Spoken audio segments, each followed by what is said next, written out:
Donc, ce qui est arrivé chez toi, c'est que plutôt que d'être en tant que palette déployée comme ça, le nuancier était sous forme de petits boutons ici. Il y en avait peut-être plein d'autres. Donc, il suffit de prendre par clic et glisser, la déplacer et l'agrandir avec la double flèche. Et voilà, on a le nuancier avec des petites icônes. On va demander des grandes icônes de nuances. Vous allez ici, dans le menu de la palette nuancier, demander affichage par grande vignette. Voilà. Alors, il est possible, même sans sélectionner un objet, de lui mettre une couleur. Vous pouvez prendre une couleur, la déplacer sur l'objet et vous voyez que ça lui ajoute la couleur. Voilà, par clic et glisser tout simplement. Donc chez toi, ça ne marchait pas. Le déplacer d'une couleur vers un objet ne fonctionnait pas. Alors Illustrator, c'est pas un logiciel facile, il faut le savoir. Moi, qui utilise Illustrator depuis 1993, je pense. Ah non, même avant ça, 1991. J'utilise Illustrator qui n'en était pas à sa première version à l'époque, puisque la première version, c'est 1987. Eh bien, moi qui utilise Illustrator depuis des décennies, je continue à apprendre des choses. Je ne connais pas tout, parce que c'est tellement vaste. Et je peux quand même estimer que, vu que je connais aussi très bien Photoshop et InDesign, estimer que par rapport aux deux autres logiciels, au niveau complexité, Illustrator, on est à 2 fois plus complexe que Photoshop.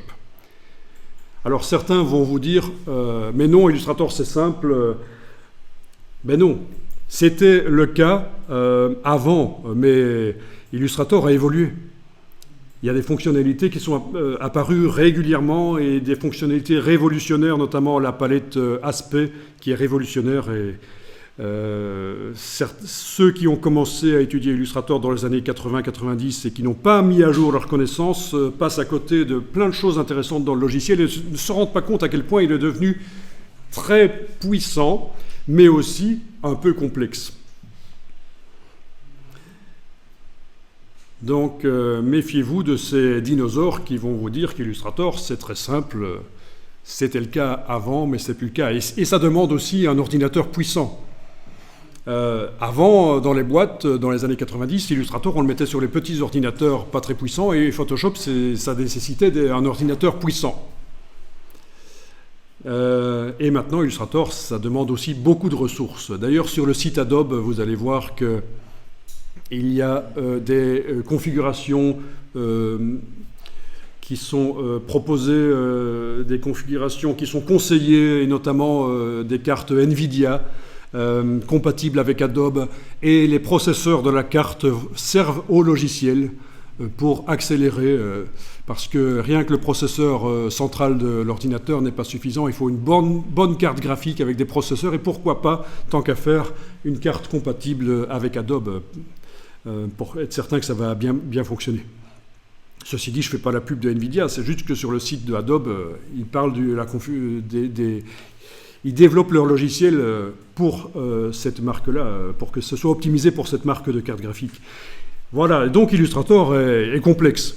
Et donc ce qui t'est arrivé là, si on ne connaît pas bien Illustrator, il y a comment faire, il faut aller voir sur le web s'il n'y a pas une réponse. Google est votre ami, il faut demander à des amis qui connaissent aussi Illustrator, avec qui vous travaillez, qui étudient Illustrator avec vous.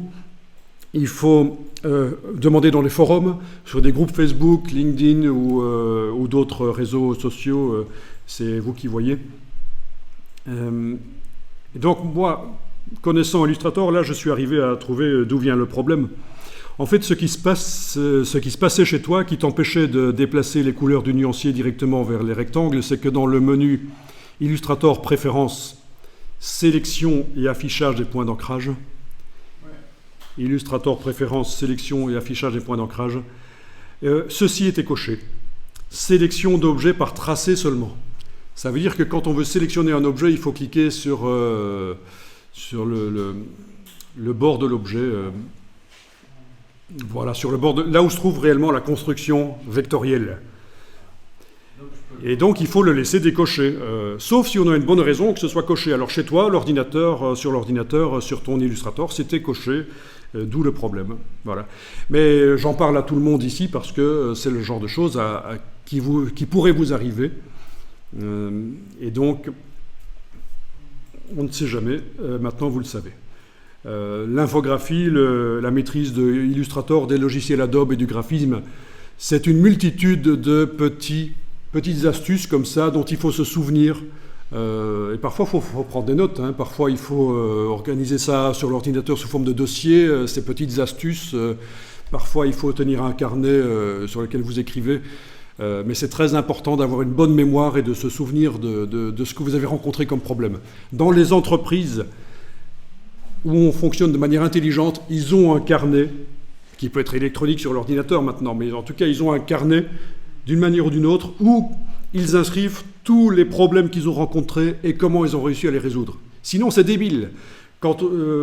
Si on n'écrit pas comment on a réussi à résoudre un problème, parfois le gars qui avait réussi à le résoudre, il n'est plus dans la boîte ou il ne se souvient plus. Et donc, si le problème survient 1 an, 2 ans, 3 ans après, on doit à nouveau rechercher. C'est débile. Donc, c'est pour ça que c'est intéressant d'avoir un carnet de bord avec les problèmes et comment on les a résolus. Je vous dis déjà comment, en tant que nouveaux étudiants en infographie, vous devriez vous-même déjà maintenant procéder. Donc, les problèmes et comment les résoudre, qu'est-ce qui peut survenir, bien que maintenant, avec le web tel qu'il est développé, bien sûr, on n'est plus dans les années 90, ça devient plus facile. Tout devient plus facile.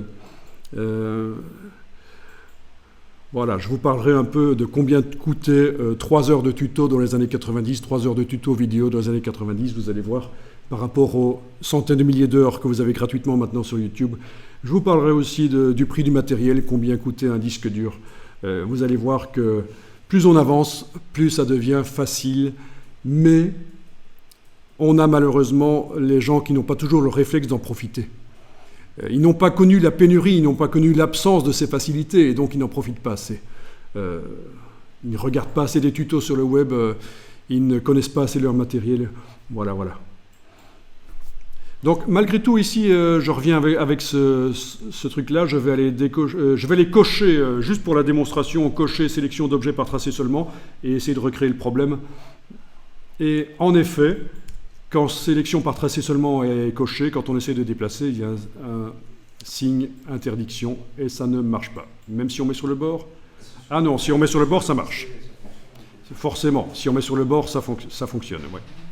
Mais enfin, c'est quand même pas génial. Il faut viser, quoi. Voilà. Ok, préférence, sélection, point d'ancrage. Je vais aller décocher ça, donc. Et ça fonctionne tout à fait correctement bien.